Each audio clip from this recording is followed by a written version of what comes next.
Hi there, and welcome to episode 2 of All the Goods Trade Puns Were Taken, the show where we break down the trade news that may have slipped under your radar and try to explain why you should give a damn about it. My name is Dmitry Grozoubinski, and with me once again are our intrepid co-hosts, Anna Isaac from the Trade and Economics correspondent of POLITICOEurope and author of Morning Trade UK, Politico's daily trade brief. Welcome back, thanks for coming on. Hello.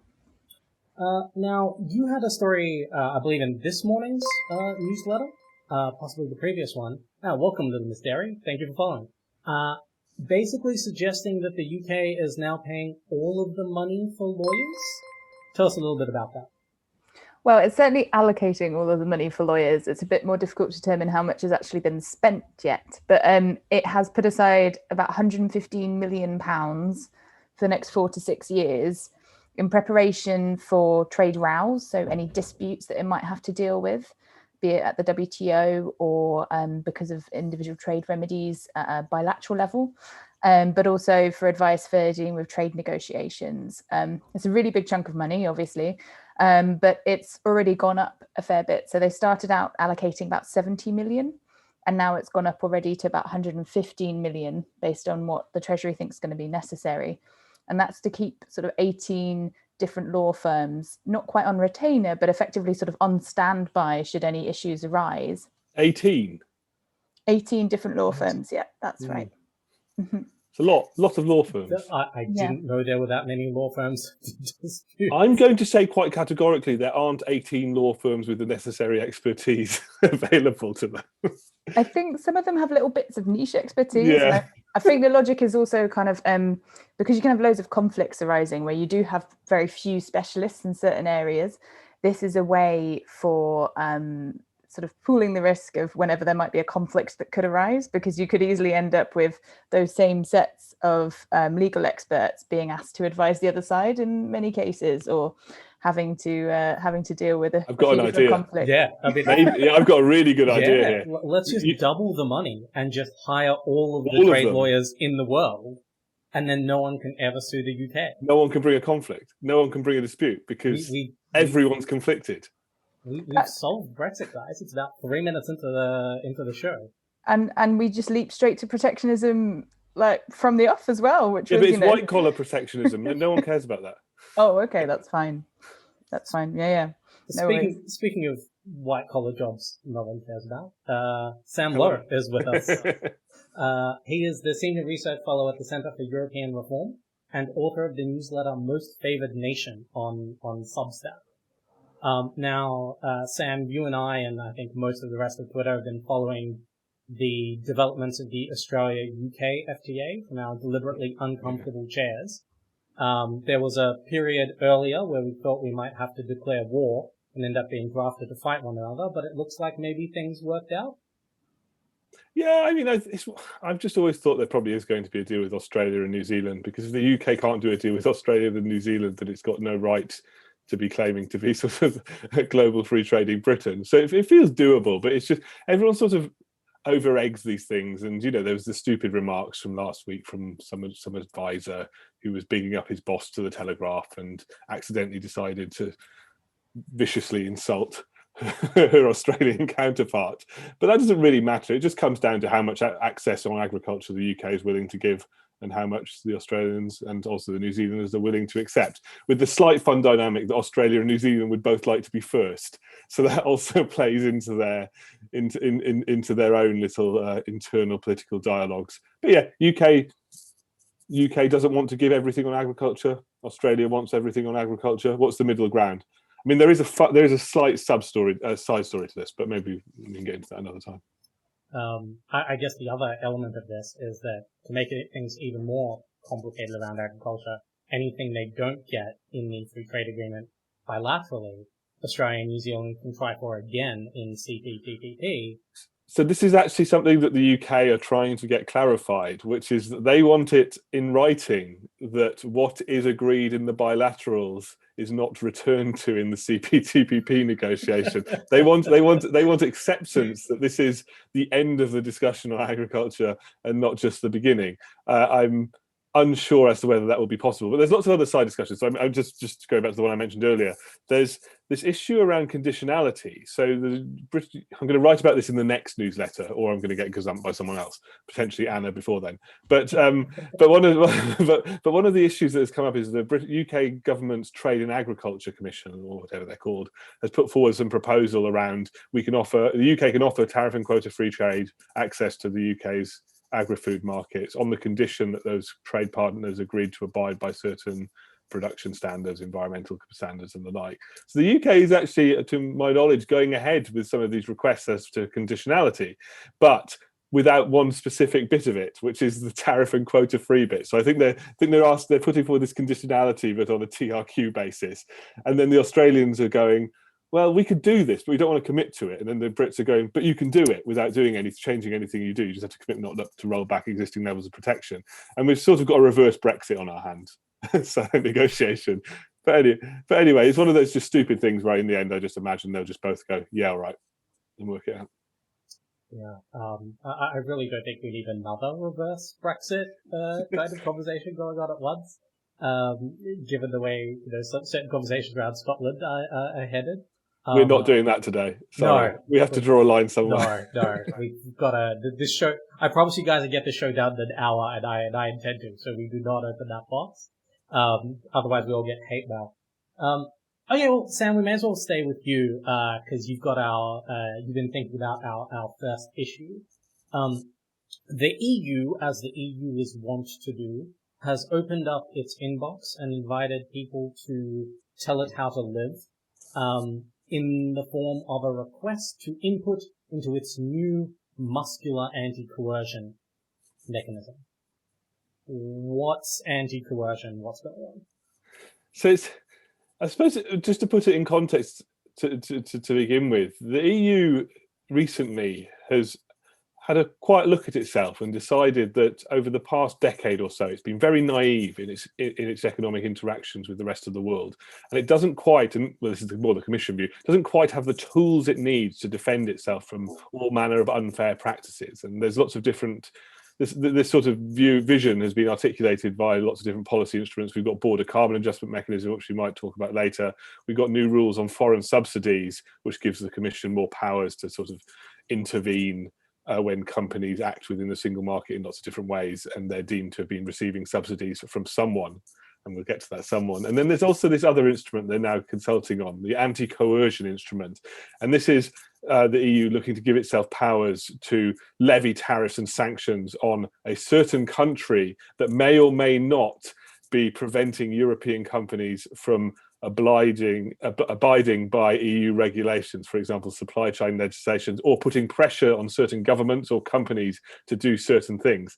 Now, of course, this isn't all about China, but there is a slight sense that many of these tools might be being created with China in mind. However, I should say there will be quite a lot of inadvertent consequences. That's not the right phrase, but lots of other countries will get affected by these as well, including the US potentially. But yes, the EU is not necessarily going to use all of these wet guns, but it's certainly in the process of purchasing many, many more. Anna, is your sense that this is something that is coming, say, is this like a Commission-led thing? Is this something that the Commission's been wanting to do forever? Or is this like member states expect the Commission to defend them? I think it's a bit of both. It depends how you divvy this up. I would say that this is one of the, in terms of support, broader measures as it goes. I think it's fair to say that some of the more outward-looking member states are a bit more worried about the unintended consequences of it and how it could impact their bilateral trade with different countries. But it's part of a grander plan, as it were. This fits within a whole architecture of what Sam was sort of hinting at there, which is this sense that the EU needs to be a little bit more cautious when it deals with certain partners. And it feeds into this whole program that they call strategic autonomy. And it's about making sure that you are not too dependent in any one way upon any one particular market. And that's for anything. That's from R&D, so investment in technologies in particular. And that's something that's really central to where this measure might be targeting. So if this is focusing on China, which is often just in euphemistic terms described as a non-market economy, or I'm trying to think of other terms, but basically anything that sort of might hint at something big going on in global trade that might be a little bit unfair is often meant by Western regimes as China. Or market distortions is another sort of shorthand that you'll find coming up in a lot of speeches by politicians that basically means China. And this notion of anti-coercion feeds into a lot of things like forced IP transfer, which is where companies come up with, great ideas for innovative products, and they might be in a climate where if they have that innovation, they might be forced to give up some rights to that IP if they want to sell it into a particular market, or the corporate structure they have to adopt in a certain market might require them to transfer some of the ownership of that. So it's basically, as Sam says, like this is a tool within the whole armory the EU is trying to create, that are a sort of a broad set of measures that they can use as sort of trade defensive measures if they need to. But Sam's right, every time you tool up for a fight, you can end up picking one with someone that you weren't actually really aiming for. And there's lots of reasons about the structure of the global trading system that means that you can't single out people very easily. So these measures are often prone to having unintended consequences with some of your partners that you might deem as being sort of more favourable to your ideals of for instance, let's say democracy and more open, freer markets.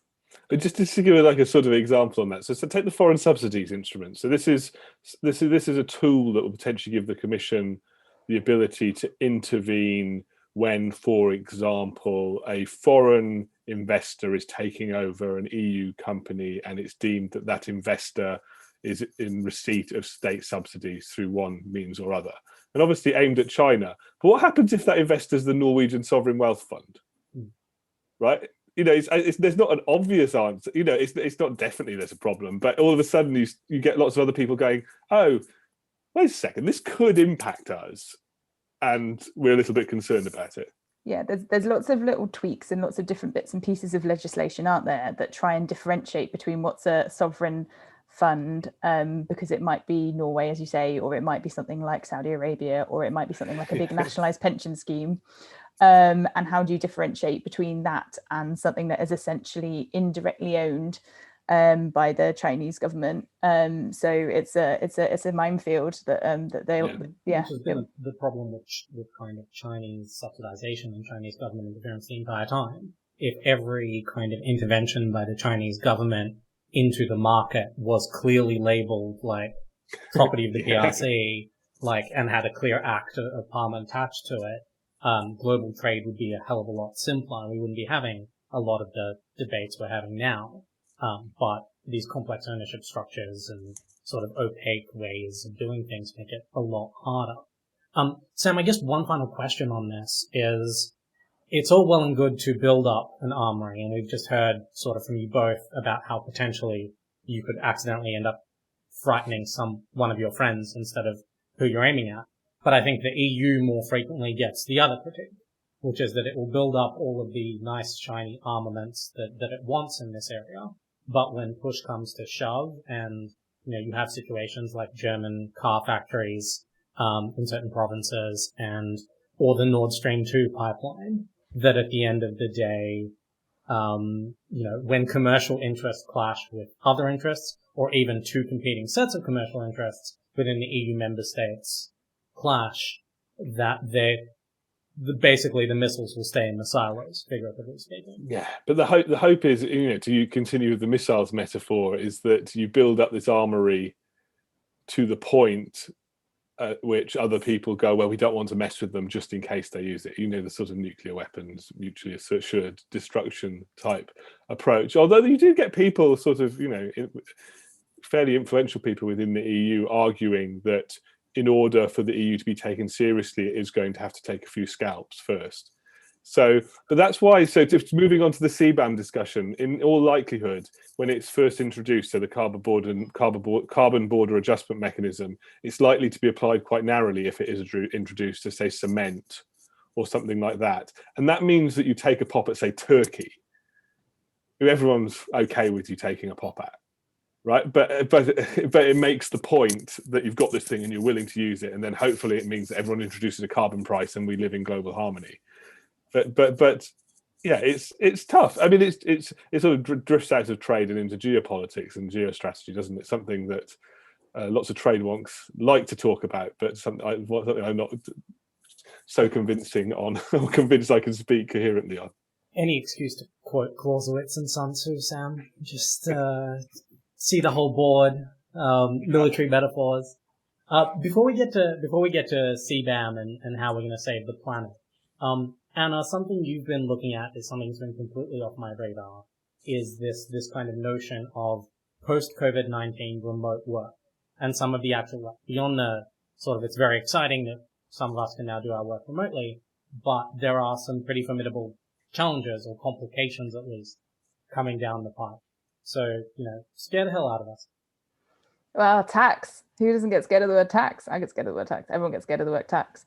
But that's going to be so this lovely idea that you'll be able to sit on a beach and do your regular job, if that beach isn't in the jurisdiction of where you're employed, is going to get pretty tangled. It's already getting quite tangled, but sooner rather than later, as lots of economies start to be being rebuilt and governments are looking into their bank accounts and going, oh, this looks rough, there's going to be a much, much tighter look at whether or not you're meeting your social security obligations. Now, it's very different to say when you're traveling just to provide a service in the country, but it's a temporary move. We call that mode 4 in trade jargon. And that's obviously been really disrupted by all of the travel restrictions that countries have been dealing with because of COVID-19 regulations. That's still going to be disrupted going forward. But these situations, as they become more and more semi-permanent, or indeed as some people were finding, they were on the wrong side of a border when it closed, and it's actually very difficult to get home in some instances, or it's safer for them not to go home. They may not have been vaccinated yet. The infections rate could be very high. You're going to find a lot of countries getting tied in knots about where their earners are, because people are going to need those people to be paying into things like national insurance contributions is a good UK example, but there's lots of other equivalents. And it's going to get pretty thorny, and there's going to have to be a lot of nation-to-nation collaboration on this issue. And it's not quite clear how it's going to work out, because we haven't had a situation like this where you've had this sort of massive displacement effect with lots of people caught the wrong side of borders for working, while they also have digital tools to do their jobs remotely. And so I think fixing some of the issues that are coming with mode 4 might be sped up weirdly by COVID-19, because people are having to address, okay, how do we get the tax in the right, how do I, the person that has lots of, I don't know, great coders, for instance, make sure I'm getting all of the tax revenue I should get from those people? How do I make sure that companies are really sticking to the forms of employment, and they're paying the money for those visas that I like getting the money for, to make sure that talent, I get bang for the buck out of hiring talented people from overseas.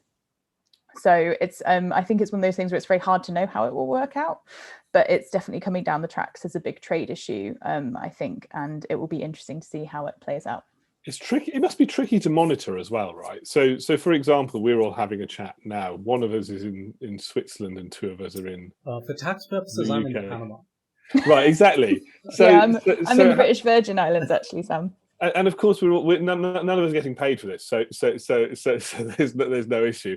But yeah, Anna, don't tell them. What? So unacceptable. Yeah, none of us are getting paid for this. Keep going. Yeah, fine. But it's tricky. You think how you can only enforce this as a government if you have all of the necessary information, and actually knowing where people are is something that. Companies don't necessarily publish that in their annual accounts, right? Do they? They might do. So and so spent all of the year working from Delhi when he was supposed to have been in Brighton. I'm not sure.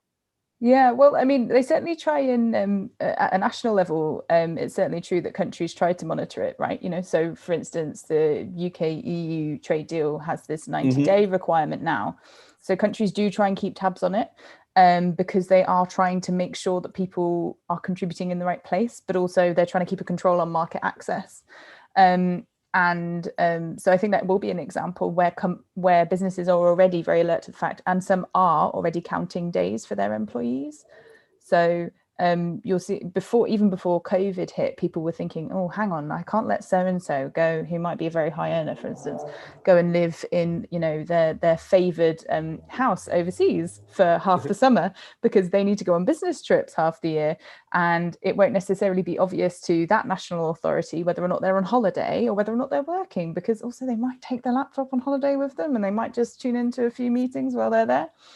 And so I think those provisions within trade deals, people are going to be either far, far more relaxed about them. I can't see that happening with all of the deficits that are going around, or they're going to be really alert to them. And we're going to see a lot more monitoring at places like borders. Things like IP address attention might be a bit more acute as well.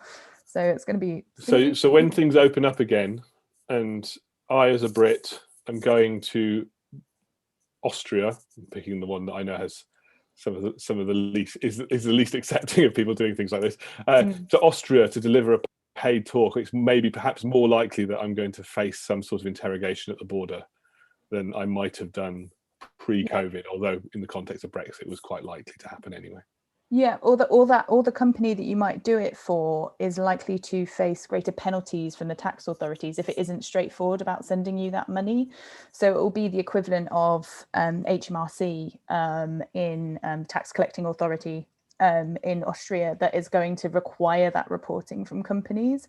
And if it becomes part of your overall tax compliance, you're going to do it, even if it seems like quite an additional burden, because no one wants to upset the tax man. So I can see them having to report it. I can see there being quite a lot closer scrutiny, particularly of people that do freelance on the side. Yeah. I can see there being a lot more scrutiny of their tax returns, and people say like, well, where did you do this work? And instead of just how much and how much did you get paid, I think the where is going to become a much bigger question.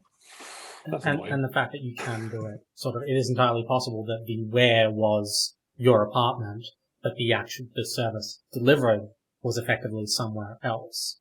And so it is entirely possible now to effectively, say, run a profitable business in the UK without ever having set foot in it. But of course, because of the way social contributions work and the way Social Security works in most countries, it's not like the Social Security I pay in, I just take out when I retire, for example, if I lose my job. In most cases, I'm contributing to a pool, and a pool is contributing to me when I need it, which means that if I effectively don't pay Social Security, say, where I live, because I work elsewhere, I'm effectively kind of mooching off the Social Security of everyone else and draining down the government budget, or at least mooching off. And you should be ashamed of yourself. And you should be ashamed of yourself for doing just that. It's okay. I've bought a thing. I've bought immunity to shame. It's what I could do with my non-taxable income. Oh wait, is this being recorded in some way? For posterity. I hope no one is watching. I think you might be in luck. Are you suggesting a long discussion of international taxation is it going to bring in thousands of viewers? Okay, well, so let's move on. Why I will be arrested for tax fraud in 6 countries. And straight on to Sam, something of a pet project of yours recently, but I believe a long-standing crusade of Sam, who, if you don't know, before he became a neoliberal shill and sold out to capitalism and trade, was a dozen single. There are a dozen of you. The plurals may be going a bit far. So before you joined us on the dark side, you were a environmental activist, effectively. You're a campaigner. And so recently you found yourself writing on your pet project of how to make the EU's still hypothetical, but increasingly less hypothetical carbon border adjustment mechanism more development friendly, or at least more kind of global south friendly. Before I get you to kind of talk about the specifics of that, and apparently before we get mobbed by the I'm tax absolutely fans, loving this. All the tax people watching this. Yeah. 1/6 of the global tax people worldwide apparently have so far weighed in. Sam, why don't you talk about why a carbon border adjustment mechanism is needed at all, why the EU wants to do this thing, and then take us through the developing country aspect of it. Sure. Well, I should actually say that when I was an environmental campaigner, I actually wasn't pro a carbon border adjustment mechanism. So this is actually a more recent discovery. And the reason I wasn't such a big fan of it before was I just thought it was a waste of time. I thought if you have a finite pot of political capital, why spend it on something that in the grand scheme of things is largely ineffective when you could be spending it on, just encouraging people to spend more money. Right? If you're just thinking, I just want you to spend a lot of money on the carbon transition, and that's going to take a lot of time and political capital, why would I also be arguing for this other thing that's going to upset people? But now I think the debate has evolved to the point in which actually the carbon border adjustment mechanism needs to at least be part of the discussion in order to create the political space necessary for interventions, particularly within the EU, and to bring along all the member states, some of who are quite sceptical about action on climate change because their domestic economies are reliant on fossil fuels and the like. And I now think that the EU in particular needs to be discussing a carbon border adjustment mechanism because it needs to be able to answer the question domestically, which is, what about carbon leakage? What about this idea that if we pursue a really ambitious agenda on climate change, all of our companies are going to move abroad to produce in jurisdictions without equivalent carbon prices and just sell back into the European Union? I think unless you can provide a coherent answer to that question, at least as in the round, then you're never going to build the support for the action that's needed. So that's why I think it's now is being talked about and now should be talked about. But we still just have this question about design. And the Commission will be publishing its proposals in a couple of months' time. We largely expect that it's going to be the domestic carbon price within the EU is set by emissions trading scheme. So whatever price is levied upon imports will be linked to that. And it probably will be applied quite narrowly in the first instance, if at all, actually, in so far as it will be put on on cement and things like that, rather than steel and the like in the first instance. But I was looking at this and thinking, well, whilst I support this being part of the discussion, I do also have this concern that such a mechanism could unfairly penalise countries which historically haven't contributed that much to the climate change issues we face. They haven't contributed particularly large amounts of CO2 to sort of embedded emissions in the atmosphere because they're not so developed. We're talking about very poor countries that might have a bit of heavy industry, but I just don't think it's fair that they should be asked to work as hard as those of us in countries that have really benefited from industrialization are on the other side of that. And also this principle of sort of differentiated responsibility underpins the international climate talks. So taking all of this in, I thought, well, okay, can we design a carbon border adjustment mechanism in a way which doesn't penalize developing countries? And then I just approached this by thinking, well, how could you do this and sell it within the EU? And I essentially, it was not particularly insightful or original. I just said, well, can't we just map it on top of the EU's existing unilateral preference schemes, which gives these countries preferential access unilaterally to the EU's markets because of a few of the reasons I've already mentioned. They're underdeveloped. We should be encouraging development. We don't want to penalise them at a point in time where it really wouldn't be beneficial for them. So propose that. So for least developed countries, UN classification, poorest countries on earth, I just propose you exempt them. For countries that sit just above that, so lower middle income countries, it gets a bit more complicated. My sort of proposal here was that you exempt exports up until the point those exports reach a certain percentage of total EU export or total GSP exports. So you're essentially saying, look, those products, that category of products is competitive within the EU. So for example, Indian steel wouldn't be exempt. And because I've approached this from an EU perspective, not everyone's happy with the proposal. So I was largely thinking about how could you sell it within the EU. There's going to be some countries who say, well, we used to be GSP, but now we have an economic partnership agreement with the EU. Why aren't we included? To which I would answer, well, I'm happy to include you too. And then there's other people who question, the legal justification within the sort of WTO context requires refining in that the existing enabling clause probably doesn't provide the permissions necessarily to do this, but I'm pretty sure it could be negotiated.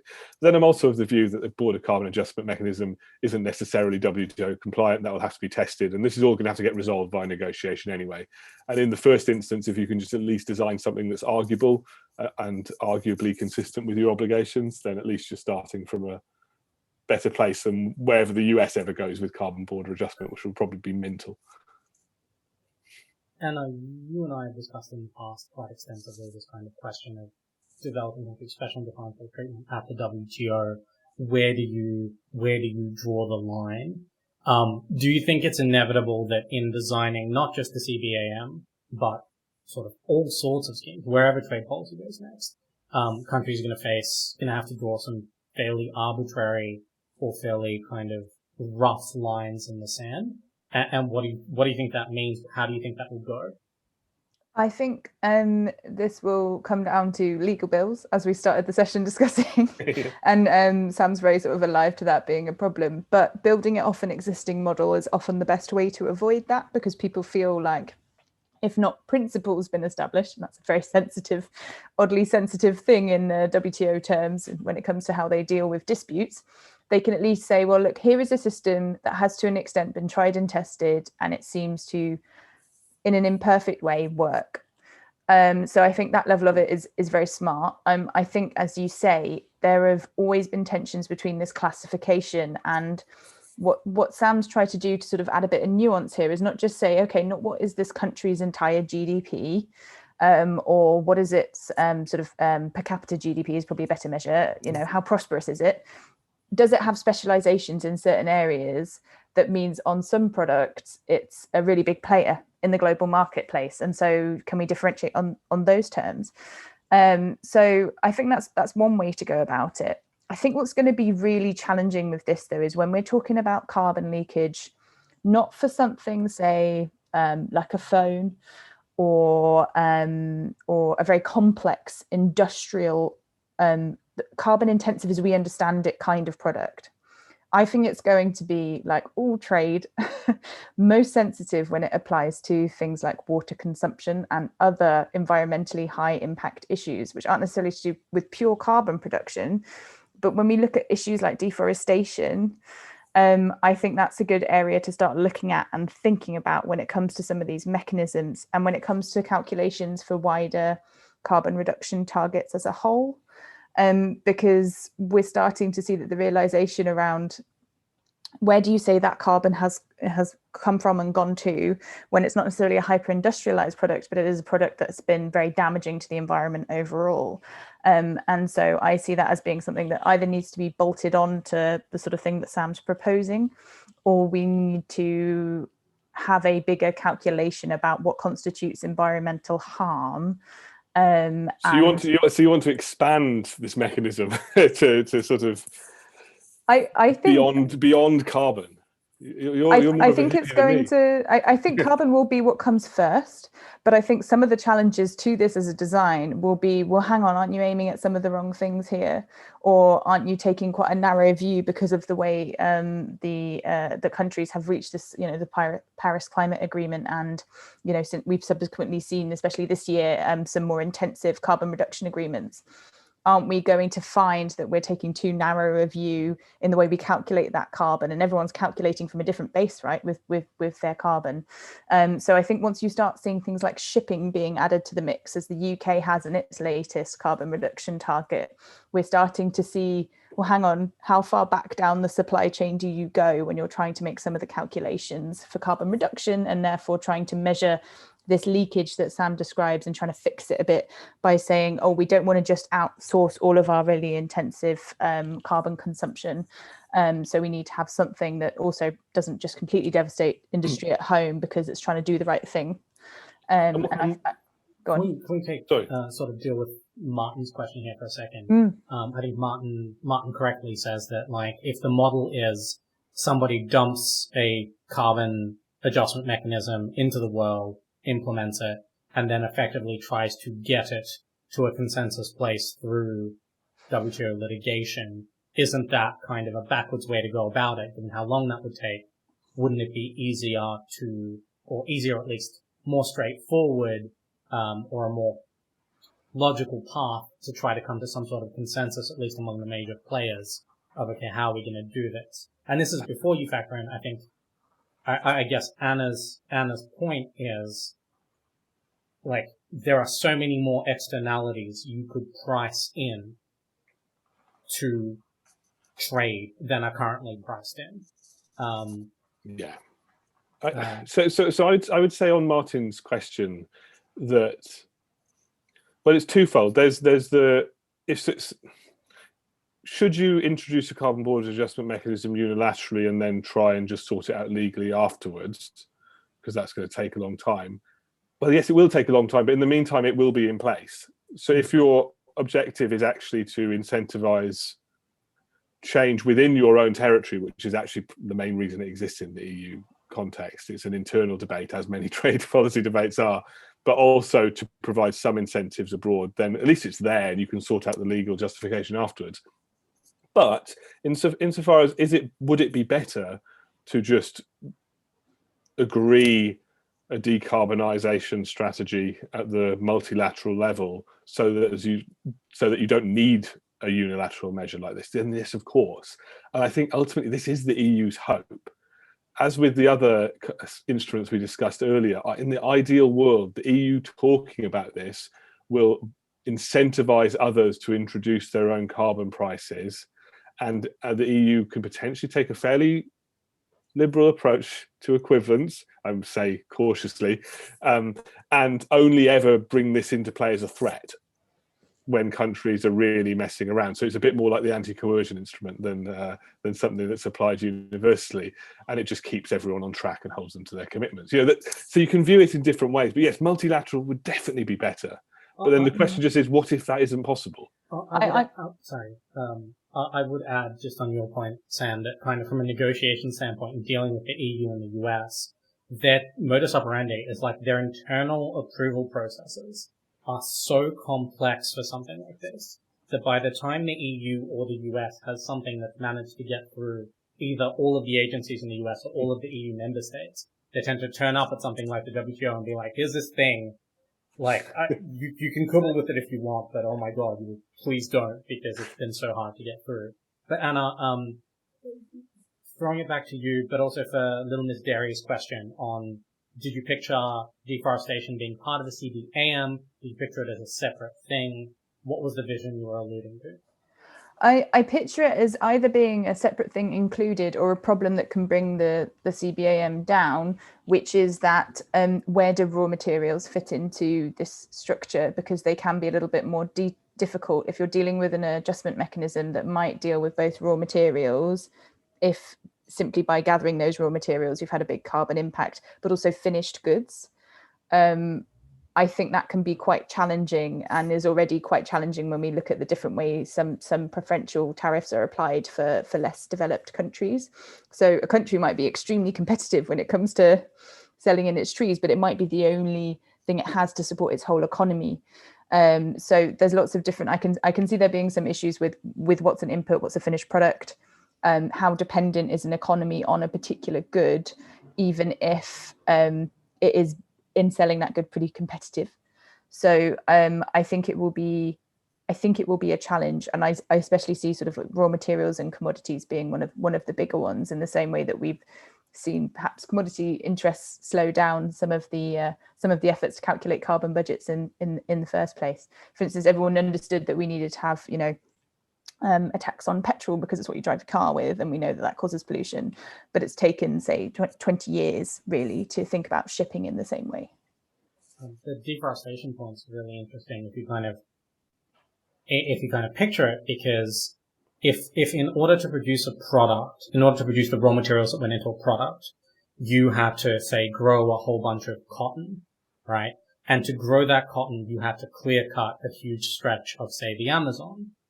The trees that you deforested for that are not an input into the cotton or into the final product in any kind of literal sense. They are not part of the supply chain. They don't form part of the final product, but there was no way you could deliver the final product without that deforestation in that same place.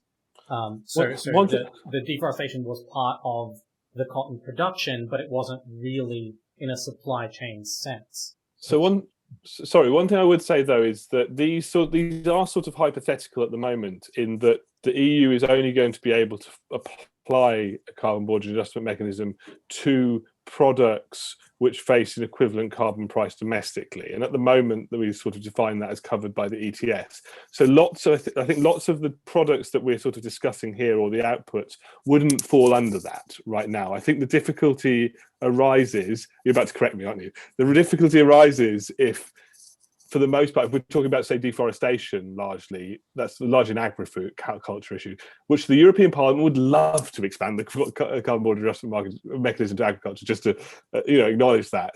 But at the moment, that's not priced domestically, so that's not something the EU could argue, from a legal perspective, justify its application to. I mean, just for viewers who aren't as familiar with WTO law as Sam, the WTO basically lets you equalize things with the conditions of your domestic market. So in the EU's case, they have a carbon price at home. The carbon border adjustment will apply that to foreigners who aren't levied by it to try to level the playing field. You're not allowed to slap on a levy on foreign goods outside of just the basic tariffs that you don't charge to your domestic goods, which is where this difficulty comes from. And I guess it all comes back to, like, is all of this too little too late? Are we gonna spend the next 5 years, inching towards a carbon border adjustment tax on cement when we needed to take more radical action? But that's not the outcome, right? So the outcome is that the EU passes its domestic package that it needs to reach net zero by whatever moment. And if the border carbon adjustment mechanism being part of the discussion allows it to get there, then to my mind, it's succeeded.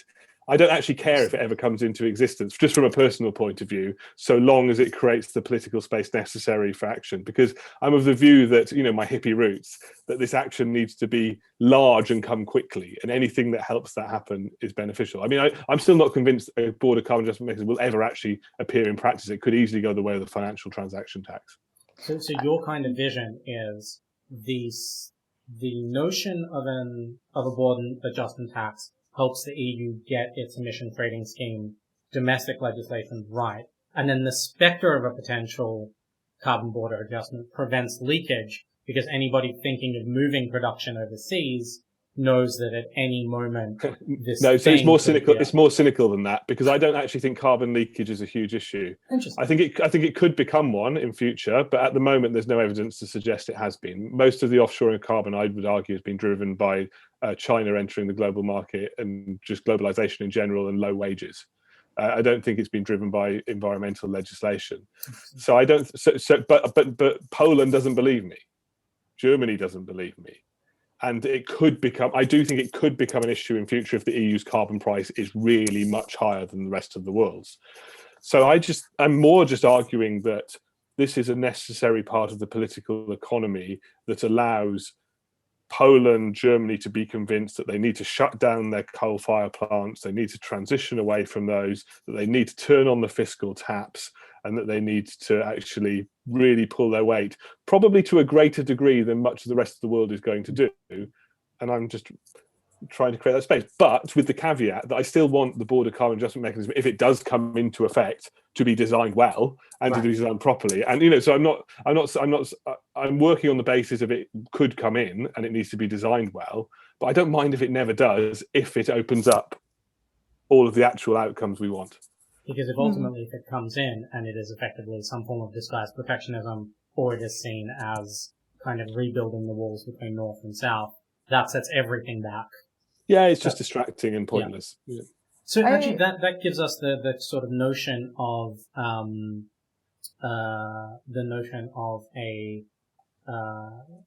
Poland shutting down its power plants, and power plants in general gives us a nice opening to pivot to something. Anna, the final thing we're going to talk about today is something you've been looking at, which is fossil fuel subsidies, and why so many countries that have them don't seem to be able to quit them. So maybe set us up. What are fossil fuel subsidies, and what's the politics? So you have fossil fuel subsidies both within domestic markets, but also in things like export finance, which are mechanisms governments have to provide really low cost or non-market levels loans to try and encourage exporters to go about doing quite often big infrastructure projects or other big deals that they might not otherwise be able to do. Governments have this mechanism to support companies to go and do that. The UK has one, most other European economies have one. And there's been this effort to look at how fossil fuel subsidy might mean that, again, we have this contrast between home and abroad.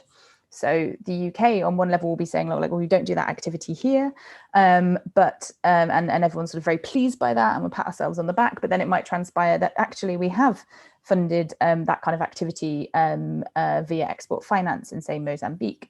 And so what has happened is that the UK... Quick jargon break. What's export finance? I thought I'd explained export finance. It's money that you get given normally by a government agency or a non-governmental agency to fund at a below market cost for a loan to try and encourage that activity. So the idea is that if you make it easier for companies to get finance to start exporting, it will be a virtuous circle because they'll then be able to get more deals. They'll be able to go and get money at market rates, and so it will boost exports within your economy. And just as an aside, because I think it's absolutely weird, for some reason none of this is governed by WTO type obligations. Exports finance is fine, isn't it? It's all in the OECD and it's been shifted aside. I find it quite odd. It depends. So export finance is not supposed to be a subsidy. Right. So it is effectively a loan. You are allowed to loan money at what is supposed to be sort of vaguely market rates. What you are not allowed to do is literally condition a subsidy on exports. Yes. I mean, I'm hoping I got that vaguely right. If I didn't, I'm getting a very long text from Lauren Bartels. But that's basically, I think, the argument. And by the way, there are a lot of questions around, for example, the way that the US does certain forms of export financing and supply chain financing when it comes to agriculture, and how it reports that against its obligations within the WTO agreement on agriculture. So it's not like the WTO doesn't know this stuff exists or has absolutely no rules about it. It's just that there is as there are with a lot of WTO rules, there are some pretty wide margins to sling through if you design your program well enough. So that's a good question about whether it can be low interest or zero interest. I don't believe it can, but I'm not certain. I think the argument is you can't only give it to like your own firms, or you can't give them preferential rates. Like it's got to be theoretically accessible by foreign firms, and it's got to be not significantly below market rates, as it is with other forms of Anna, is all of this right? Is all of this correct? Yeah. Some of it's right. Some of it is. Some of it's a bit less right. So I would argue it'd be very hard to determine whether or not something is a preferential rate. Someone that used to work on pricing interest rates, what's often tricky about this and determining whether or not it would be a subsidy is that the economic activity is often undertaken elsewhere. So it's very different from how people talk about domestic subsidies, and also to whom is it a subsidy? Is it you giving money to another country's industry? Because these projects are normally partnerships. And often the money is done you construct the loan in the right way. You can construct a loan in lots of different ingenious ways. Often what you'll do is, rather than, you don't give money to the British company and say, you go do this, go and build a bridge, say, or a rail line in an African country. You give the money to the African country who contracts the service from the UK service provider. And that's why it's often very difficult to determine whether or not it's a subsidy, whether or not it's a different form of loan, whether or not it's at a preferential rate, because you can also construct them in a way that they might be considered to be aid, which is an interesting point of view, depending on which country and regime you're dealing with. And again, what kind of rate is provided and whether or not there's any expectation to repay it. So it's a complicated one, but at a basic level, it's a country making money available for an activity, normally an exporting activity. And it's normally doing so because it wouldn't be necessarily easy for either the contracting party, the other country, or a different country's company to get that service otherwise. So it's a way, it allows, say, British companies to sell into a market that they might otherwise struggle to sell into.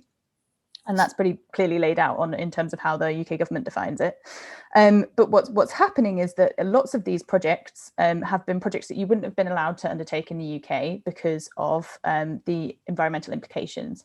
Now, that's because the UK, on one hand, is a more developed economy, and so it can steer away from, say, sort of starting up dirtier industries because it's had them for a long time, they've evolved, they've been able to develop into more refined things, they've got different mechanisms to allow for, say, filters on whatever kind of air pollutants might be involved, or you don't have extraction in the same way because the UK just doesn't have those natural resources anymore. But what's changing is that when a project involves anything to do with fossil fuels, UK Export Finance no longer will lend to that unless there's very rare circumstances. But this is a much bigger trend. We're talking about way bigger trend. This is a trade amongst loads of developing economies. France is very much on board and is leading some efforts on this. There's also something called the ACCTS, which is it's not yet a deal. It's a negotiation towards a deal, and it's about thinking about the environmental impact of trade. New Zealand and Norway are two of the members. Norway, that famous country that's very non-reliant on fossil fuels. Indeed. They don't get a lot of solar power in Norway to give them their due. Yeah. Yes, but don't ask where the panels are made. Yes, so there are lots. That's basically a coalition of countries that are trying to think better, including things like fossil fuel subsidies. So when you sign up to try and join these ACCTS talks, you have to say we're not going to subsidize fossil fuel, and we're going to think more broadly about the various impacts of trade, and that can include things like sort of natural harm to the natural environment as well. And Norway is, for instance, thinking really hard about things like deforestation and how you measure that within trade and how you deal with that. And so it's basically part of a big trend that I can see fossil fuel subsidies being a consensus that comes out of G7 and then feeds into COP26. But there are going to be sort of knock-on issues where you're dealing with countries at such an early stage of development. They don't have necessarily easy access to alternatives from fossil fuels. And the gap between what fossil fuels can fill and what renewable energy can provide is often much greater than we think. And there's also things that, renewables don't necessarily have a clean supply chain either. And you're seeing that a lot with where solar panels are made in China. A lot of them come from the Xinjiang region, which is, been linked to forced labor and allegations of genocide. And so we're going to find that the pressure you take off with fossil fuels ends up elsewhere in terms of the forms of production and the nature of the production that goes into renewables. So I think this is a very hot topic in trade as we go forward to G7 and COP26, and I'm not quite sure how you fix it. The UK is quite likely to join these negotiations on the ACC.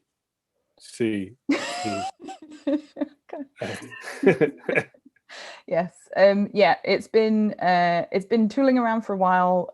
Verdicts on how imminent the UK joining is vary. So I wouldn't want to be hostage to fortune on that one. I think it's very likely that it will. Yeah.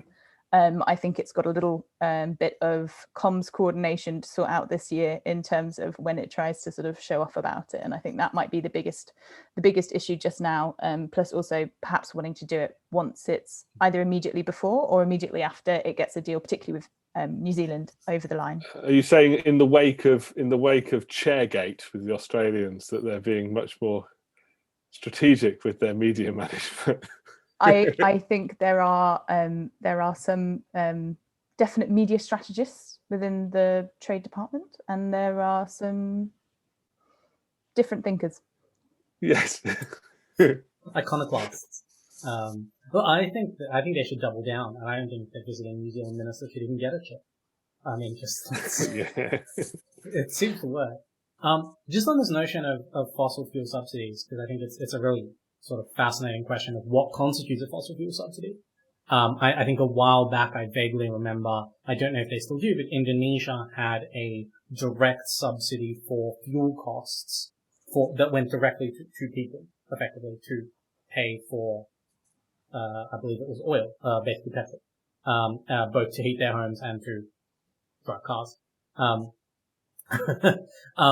So if you give out a fuel subsidy, but everyone you give it to has no option but to buy electricity from a coal power plant. Does that constitute a fossil fuel subsidy? Because if it does, it's easy to identify a fossil fuel subsidy that is literally building a new coal power plant. It's much harder to attack as bad environmentally something that is, for example, a fuel subsidy to the poor. So this ACCST, did I get enough C's in there? Agreement on Climate Change, Trade and Sustainable... No, is that it? Agreement on Climate Change, Trade and Sustainability, so ACCTS. Yes. I hate this one. I struggle with it. I struggle with this in the same way the majority of the population struggle with CPTPP, which... I do think the one thing that WTO could agree a moratorium on now is new acronyms. Like, surely that could get you 164 yays.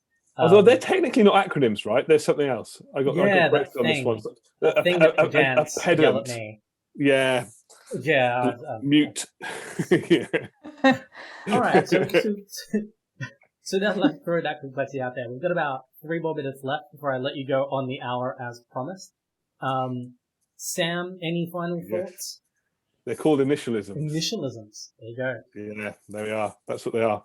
Yeah, acronyms have to sound like a word. Have to sound like a word like NATO. That's an acronym, I think. Anyway, our tax-based audience clearly know. Those are my final thoughts. Those are my final thoughts. Very good. Yeah. Anna, anything to leave the good people with? No, just thanks for coming. Let us know if you've got questions for another time. Doesn't even work on my dog, Tidy Angry Crab. I think I've been told that dogs don't have they don't remember what you're punishing for, and I think it's the same way with the dance. It would probably work on a tiny angry crab, though. Yes. Just But unless he's holding that knife, like in that famous photo where he's got the crab has the kitchen knife and is chasing people around the kitchen. Do yourself a favor, YouTube it. You will, it'll be an evening well spent. Okay, well, thank you all so much for joining us, for coming to chat along as we come and unpick some trade issues. This was a very environment-heavy episode, but I think there can be a lot of environment-heavy episodes because climate change is what's up, and it's going to underpin most trade issues going forward. A big thank you to my 2 co-hosts, whose work you should absolutely check out. Anna Isaacs, who works for POLITICOEurope, is on Twitter at @Isaac, but she also writes for Politico EU's Morning Trade UK newsletter, which is everything you need to know about what's going on in UK trade. And Sam Lowe, of course, is a senior research fellow at CER. He's on Twitter at @SamuelMarkLowe, and he writes the Most Favored Nation Substack that you should all subscribe to. How many followers, how many subscribers are you up to, Sam? Do you know? Yes, I do know. About 1,400 subscribers. That's really good. That is so many people for a trade Substack. Like, I know. I feel maybe I lured them in under false pretenses. Yeah. What was your first thing entirely about the Super League? Yeah, it's like the trade implications of football, footy. Well, I feel like people would subscribe to that. All right, well, everyone, thank you again. Huge thank you to Sam and Anna for putting up with me for another week and for sharing all of your insights. And we will see you guys in 2 weeks for another episode of All the Good Straight Puns Were Taken. Thanks again. Thank you for having us.